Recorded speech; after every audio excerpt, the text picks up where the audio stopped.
Hello! Welcome back to Rajitha's world. మనం ఎంతో simple, tasty అయిన చికెన్ ఫ్రై ఎలా తయారు చేసుకోవాలో చూపిస్తానండి. ముందుగానైతే ఒక బ్రెస్ట్ పీస్ అయితే ఒక కేజీ తీసుకున్నానండి. అది చిన్న చిన్న ముక్కలుగా చేసుకొని, శుభ్రంగా కడిగి పెట్టుకొని, ఒక గిన్నెలోకి అయితే తీసుకున్నాను. 2 టేబుల్ స్పూన్ అల్లం వెల్లుల్లి పేస్ట్, 1 టేబుల్ స్పూన్ పసుపు, 4 స్పూన్స్ అయితే కారం పట్టిందండి. తగినంత ఉప్పు, 2 స్పూన్లనైతే నిమ్మరసం వేసుకున్నాను.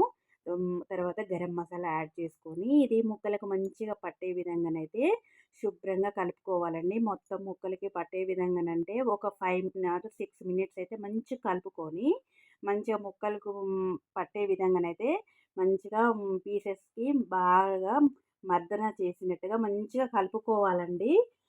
బాగా కలుపుకున్న తర్వాత ఒక స్పూన్ నేను ఆయిల్ వేసుకొని, ఇది 2 అవర్స్ అయితే మ్యారినేట్ చేసుకొని నేను ఫ్రిడ్జ్‌లో పెట్టుకున్నానండి. ఫ్రిడ్జ్‌లో పెట్టుకుంటే టెండర్‌గా పీసెస్ జ్యూసీలాగా చాలా బాగుంటుందండి. తర్వాతనైతే ఒక పెద్ద ప్యాన్ తీసుకొని అది స్టవ్ పైన పెట్టుకొని హీట్ అయ్యాక తగినంత ఆయిల్ వేసుకున్నాను.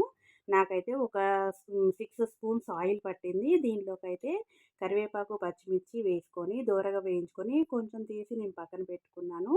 తర్వాతనైతే దీంట్లో ఒక చిటికెడు పసుపు వేసుకొని అది కూడా బాగా వేగిపోయాకనైతే మనం మ్యారినేట్ చేసి పెట్టుకున్న చికెన్ ముక్కలనైతే ఇందులో యాడ్ చేసుకోవాలండి.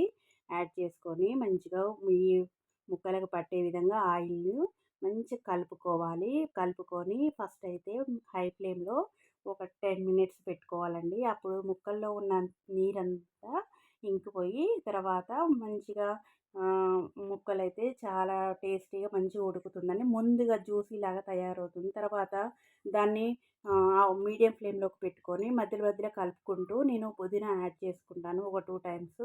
తర్వాత మధ్య మధ్యలో కలుపుకుంటూ ముక్కలని ఈవెన్‌గా ఉడికేటట్టుగానైతే మనము ఫ్లేమ్‌ని మీడియం ఫ్లేమ్‌లో పెట్టుకొని చుట్టూరా మనము కలుపుతూ ఫ్లేమ్‌ని లో ఫ్లేమ్‌లో పెట్టుకొని ఒక 10 ఆర్ 15 మినిట్స్ తర్వాత ఇది మంతేనండి ఫ్రై అయిపోతుంది. మొత్తం అయితే నాకు ఒక హాఫ్ అన్ అవర్ అయితే పట్టింది.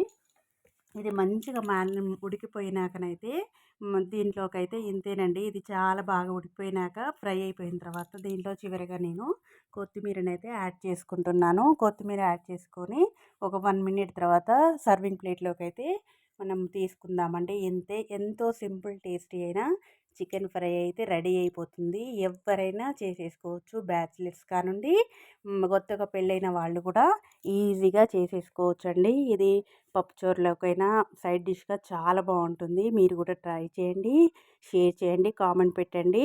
ఎలా వచ్చిందో కామెంట్ బాక్స్‌లో చెప్పండి. కొత్తగా చూసే వాళ్ళైతే నా ఛానల్‌ని సబ్స్క్రైబ్ చేసుకోండి. ఇంతేనండి. బాయ్, ఉంటాను.